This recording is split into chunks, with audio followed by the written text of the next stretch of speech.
Hi guys, today we're going to talk about whether or not we should ban smoking in public places. Now, this is a very common type of debate, a debate about the balance of rights. When does one person's right to do something become more important than another person's right to not be affected by the thing that that person is doing? Now, that's me trying to summarize it in one sentence, but it's actually a very simple concept.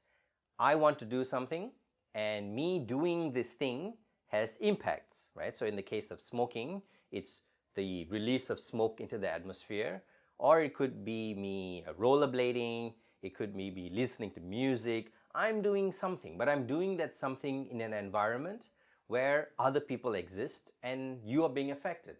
So you have to smell the smoke that I'm producing, you listen to the music that I am listening to or creating, and that's affecting your life. That's affecting your environment, your mood, your space. Now, is that fair? Should you be affected? It's a space, after all, that we share. Which one of our rights are more important, and who should be stopped from doing something, and who should be allowed to do that something else, right? So this is a debate about life and society, because in society you share things. You live next to other people, you travel together on the bus, you go to the same classroom, and your freedoms interact with other people's freedoms. The right of me to do something depends on the right of that thing to affect you, or how much the thing that I'm doing affects you. Okay, so to a large extent, all debates are about some kind of balance of rights and a trade-off between rights. A very common area of debating that you will have is how those rights really interact in society between individual actions, right? So this debate is a very common debate that happens in many countries about smoking, a particularly disgusting and not very healthy social habit, one that people used to do a lot in the past, and in fact, at one point people thought it was healthy to smoke. It's how smoking was advertised, believe it or not, as a healthy activity, and something that aristocrats or rich people used to do. Now it's mostly middle class, maybe not so rich people, but the areas in which, the countries in which smoking is very popular tends to be countries that are developing, not so much countries that have already developed.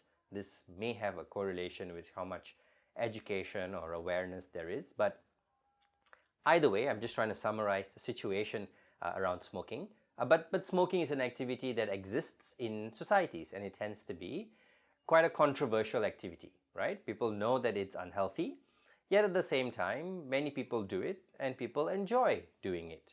And in society, we sometimes let people do unhealthy things. We let them eat unhealthy things, we let them drink unhealthy things, as long as those unhealthy things tend to just affect them, and even affect them not so badly, because we don't let people do completely unhealthy things to themselves, right? Society bans suicide, for example. Well, you can't punish someone who has committed suicide, but you try to stop people from doing it, and you prevent people from committing suicide, and and all of those things. So this is a debate about harm, how much harm people can cause to other people, and how they balance that harm, right? And a debate about the type of world that you want to live in. So on the government side of the debate, you want to talk about the people who don't smoke, and you prioritize that stakeholder, and you talk about the world, that world which you want to live in is where you prioritize the rights of the majority, you prioritize the rights of the people who aren't actively causing this harm, and you talk about why governments need to step in to create a fair and level, safe public space, right? So that's why you support banning. You think it's time we took a hard line. On opposition, you want a more open world, a more tolerant world. On opposition, you are actually a little bit accepting of harm, and you think there are many things that harm us in society, and I don't want the government to control individuals. Okay, I don't want the government to tell me what I can do, what I can't do, and this means that I sometimes need to put up with disgusting people, but that's okay, because I will maybe also do something disgusting, right? And I want the freedom to do some of those disgusting things myself, and even if I don't smoke, maybe I do something else that's disgusting, so I will put up with the right of smokers so that I also get to have more rights, right? So that's the kind of balance that we're having in this debate about the different types of worlds that you want to live in, okay? On the government side, a more tolerant, a more structured world with less things that many people can do in public, but that's because you want people to have more access to this public world. And on the opposition side, you're going to say let's allow people to do many disgusting things so that we all can end up doing pretty disgusting things, okay? So let's look at each case in more detail.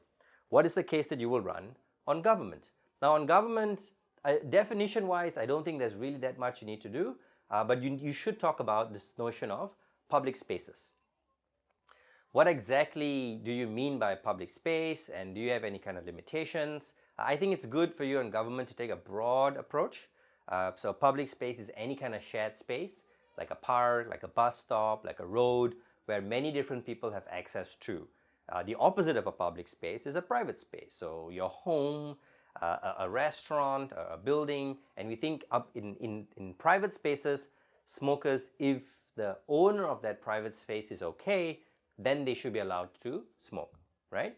So we think that if they can smoke at home, if this is a restaurant where everybody smokes and the owner is clear with the idea of smoking, right, then people can smoke there.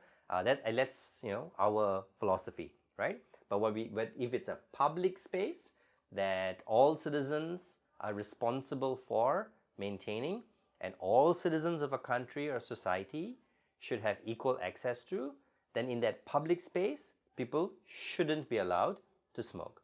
Okay, so that's going to be the line that we're drawing in this debate. So a few arguments that you can run on Gov. The first argument, I think you need to talk about these public spaces. So what makes public spaces special? Why are they different from private spaces? Okay, so talk about how public spaces need to be accessible to everyone, why they are shared, why everybody contributes to the existence of that public space.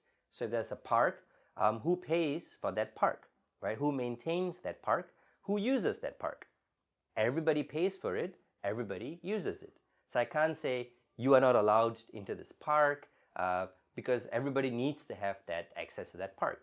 And this access needs to be real. It can't just be me telling you you have access, but I don't make it make you feel comfortable in that park, right? So for example, that's why parks and many public spaces need to have handicap accessible, disabled accessible access, right? Because I can't say, yeah, disabled people can come, anybody can come to this park, but I don't make it disabled friendly. Then that's not real access, right? That's not actual access. That's just me saying there's access, but not actually guaranteeing there's access, right? So I need to make it child friendly. I need to make it everybody friendly, because everybody has a right, an equal, a real right to access and to feel comfortable in that space. Okay, if they don't, they are discriminated and they are excluded from that space. So you, with this argument, the right to access public spaces, you are showing why there needs to be a very high bar of access to public spaces, how we already create rules around many of these public spaces, like ensuring you have to make it accessible to everyone, but also excluding some kinds of behavior, right? So in some parks, I'll say you can't skateboard here because it could be dangerous to other people, right? In some places, some parks, we say that you can't have your pets poop all over this place. You need to clean it up if you bring if you bring pets. Okay, in other parks you can't bring pets. Sometimes you can't take them onto buses, and all of these other different rules and regulations to make sure that the most number of people get to access these places in the most comfortable possible environment. All right, so that's the first thing, the right to access these parks or these public spaces. The second thing is now explaining why smoking is not something that should happen there. And you do this by talking about the harm of smoking. Not the harm of smoking to the individual, but the harm of smoking to other people. Specifically, the harm of secondhand smoke. Okay, so I smoke and it harms me, but also the smoke that I breathe out is breathed in by other people, and this can be as harmful, if not sometimes more harmful, than the smoke that I'm smoking. So this causes cancer, this causes diseases, this makes people who have asthma get asthma attacks, or even create situations of asthma. And this has been proven. People who share households with smokers can have just the same risk of getting cancer and other smoking related diseases as people who themselves smoke. And this is really unfair because the other person didn't make the decision to smoke, right? They didn't say, I want to smoke and I'm okay with harming myself. They just went for a walk in the park, or they were sitting there reading a book in the place which they always read, or they were waiting for bus and there are all these people around them who are smoking, and maybe I have to do this every day, and after a few years it's going to impact my health, right? So discuss and develop how harmful secondhand smoking is. Okay, now be careful here because it depends what the goals are for your debate, right? You don't have to say that this is a policy about banning or removing smoking. So we don't want, or whether you want individuals to eventually stop smoking. I think if you make it really difficult for people to smoke and smoking doesn't become enjoyable, people will stop. And it's less likely that people will smoke. But that doesn't really need to be your end goal, although it's something that you support, right? So the reason why you're doing this policy is primarily about protecting people who don't smoke from getting these diseases and allowing them to enjoy public spaces. But as a secondary goal, you hope that eventually people will also lead healthier lifestyles and stop smoking, right? Because that's better for the state, that's better for everyone. States can use the resources that they spend combating smoking and smoking related diseases in a far more efficient and effective way if they don't have to spend it on smoking. They can spend it on other non-lifestyle related diseases, right? Smoking is a lifestyle related disease because you choose, well, not smoking is a disease, but the diseases that arise from smoking are lifestyle related diseases because you choose to smoke, right? It's not like I woke up one day and I got cancer. I smoked for many, many years and then I got cancer or I gave cancer to someone else, right? So in your second argument, you talk about the harms of smoking, but focus on the harms that impact other people, okay? So the secondhand smoking, how other people who made no decision to smoke now become affected by smoking and can't share and enjoy those public spaces. Secondly, you also want to reduce smoking. You want to make it, you wish people will stop smoking, and if this is one of the reasons that contribute to them reducing or stopping smoking, then great, excellent. That's objective reached at the end of the day, okay? The third argument is talking about the influence that this activity may have on other people. So not the direct that, your secondhand smoke harms me, but if I see people smoking, maybe they will encourage me to also smoke. If it seems like a very acceptable, cool, fun activity, people are chilling in the park, enjoying a cigarette, they're laughing, it seems like something that adds value to their lives, right? And there's a positive association between smoking and enjoyment. And it sends the message that this is something we want people to do. We want people to have fun and smoke and enjoy it. And we think that sends a bad message. And that could encourage others to smoke and enjoy smoking. And we think like a lot of these public places, maybe you have kids, you have young people, you have young adults, you have impressionable people who enjoy this activity of smoking. So it leads to a society that normalizes smoking in public, that normalizes and maybe even encourage or positions positively smoking as a enjoyable social activity. And we think that's bad because that leads to more people smoking, which leads to unhealthier societies, which leads to a greater burden upon the state, more taxes, more healthcare focus and budget, more diseases, and generally more unstable, more unhappy societies. Okay, so while we don't want to ban smoking completely, we don't think we should have it in these public spaces because it could lead to more and more smoking and more harm to other people, right? So that's the third argument that you run, and that's also your case in general on Gov. We're not going to like completely ban smoking because it exists, and if some people really want to harm themselves, right, then hey, let them. But we don't think that they should be harming other people We don't think they should be removing the rights or reducing the right of other people to enjoy public spaces. And we don't think that they should have a negative influence on whether other people smoke or not, right? So that's the government case on banning smoking in public places. But what would you do on op? So on op, you need to be a lot more liberal, right? On op, because here you are defending something that, quite frankly, people think is bad. Well, not people think, is objectively and scientifically bad, right? You are inhaling thousands of chemicals. You buy a cigarette box and it says that this thing can kill you. This thing will kill your friends. This thing will destroy your family and your society. And it's guaranteed, okay? It's not like I could cross the road and maybe die, maybe not die. If you smoke and if you continuously smoke, it will harm you. Guaranteed, right? So people still do it though. And that's interesting. If this thing is so harmful, why do governments allow their citizens to do it, right? One of it is just, maybe traction. We did it before when we didn't know better, and then now people are continuously doing it, so it's a bit hard to stop people from doing it, right? Maybe because you've invested industries, there's huge numbers of smokers, they have companies. It just seems very, very difficult. There'll be a lot of popular resistance maybe from removing it. Or the other could be that, people live their lives differently. Some people like to exercise, some people don't. Some people like to eat lots of candy and salts. Some people eat steaks every day, and these things are bad for you, right? Some people take a lot of risks with their lives because it's their life. They get to decide how they want to live their life, right? So if they want to harm themselves in the process of living their life, then it's a right that they should have, because this is the kind of society and democracy that we want to live in. Remember, you're comparing the type of worlds, right? So you say, like, in this world that we want to live in, we think there's a variety of how people define happiness, how people get their enjoyment. Some of them get it from leading very positive lives where they read books and they laugh with their families and they work hard. Other people do it by engaging in dangerous activities like sports or smoking or drinking.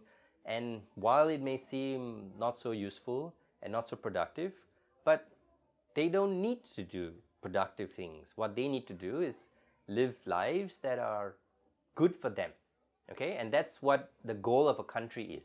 The goal of a country or a community is not to tell each individual how you should live, but give you the freedom to live as you see fit, right? As long as you don't, and this is the line, harm other people or harm other people too much.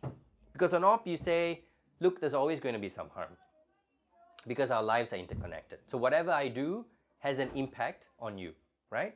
If I engage in lots of, eating bad food and I get obese and I get heart attacks and I have a national healthcare system, hey, that has some impact on you, right? If I use a lot of fuel and I harm the environment, hey, that has an impact on you.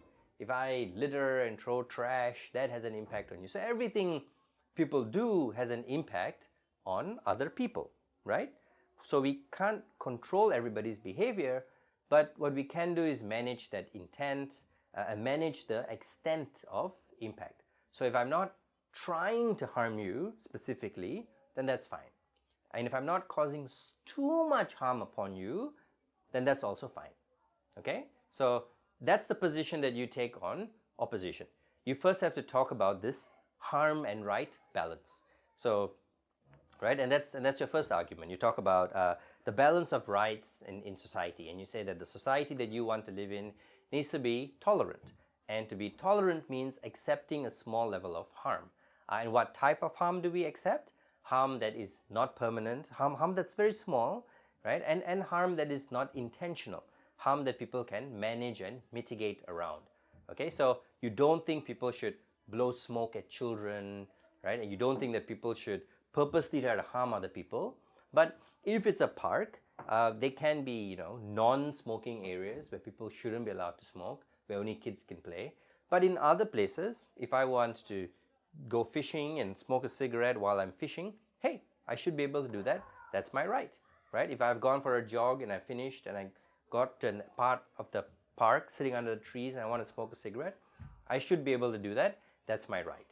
Okay, I shouldn't go to where the kids are playing and smoke there and smoke at kids, because that's me doing something that is seeming like I want to cause harm specifically to those individuals.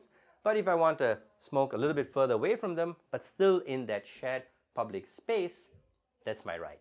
Sometimes people will have to smell my smoke, but hey, that's tough. Why? Because sometimes I will have to put up with things that other people don't like, or things that I don't like, right? So if I don't like screaming, shouting kids, I have to put up with it. I don't like people eating smelly foods or having a barbecue, I have to put up with it. I don't like the sight of people drinking and yelling and shouting, I have to put up with it, right? So those are the kind of limits that we think we need to balance on off, and that's your first argument about balancing rights. So why this is one thing that you should take into account, because this is the kind of world that you want to live in. You make it seem like something that's very, very free, and show how we need to accept these things because we want other people to accept our things. Okay, so that's your first argument. The second thing is, I think, talk about how people interact in all of these public spaces. That the smokers also have a right to share this public space, okay, because they also contribute to society. They pay their taxes. They are doing something that is a legal activity, purchasing these cigarettes to smoke. And if they can share this public space, I mean, if they can negotiate this public space with everyone else, then they have access to it. And that's the kind of public space sharing that you want to encourage. So people should talk to each other in that space, and they should all learn how to get along, right? So the second argument is about how smokers also have that right to access this public space, because smoking is an activity that you do continuously, and if you engage in that lifestyle, it is that lifestyle choice, right? So it's not that I only drink at night, when some people only smoke at night, but other people smoke 3 or 4, 5, 6, 7, 8 times a day, right? I smoke on my way to work, and then when I come back from work, and then in between I go out and I take a break and I smoke. And if I can't do these things, then you might as well just ban smoking, right? So that second argument is about how they do have some access, some rights to own and access public spaces, and why this is a fairer thing, why it's something you should allow people to do as long as they're not purposely harming someone else, right? Okay, so there you have it, ladies and gentlemen, boys and girls, the debate about smoking in public places. So it's a balance of rights and comparing the two types of worlds that you want to live in, right? On the government side, you think that this is a very bad activity that creates lots of harm, and you want to do this to regulate that harm, right? So you take a slightly stronger role of the state. The state is a little bit more paternalistic, but the state is doing that because it wants to be fairer to everyone who exists in that state. I'm not banning smoking, but you can only do it when the harm is negligible to other people. So do it at home, do it far away from other people, do it in private property. And I wish that people will stop smoking. That's my position on Gov. On op, you don't have to say smoking is great, we should all smoke, light a cigarette now. But you can say that, look, people do bad things in society. That's society. Society is about having the freedom to live the life that you want to live, right? And some people enjoy smoking, some people enjoy drinking, some people enjoy hitting their head against the wall, people enjoy doing many things. I can't force you to take showers, I can't force you to be happy and healthy. And I also can't exclude you from public space because you are also a member of public. So what we can do is learn how to live with each other, and we regulate and set some kind of ground rules, but we can't ban people, okay? And that's the life that we got to live, and we got to learn to put up with others, disgusting habits. So that's the summary of the debate. You guys discover what the line is that you're going to draw on your own, but whatever you do, don't smoke. See ya.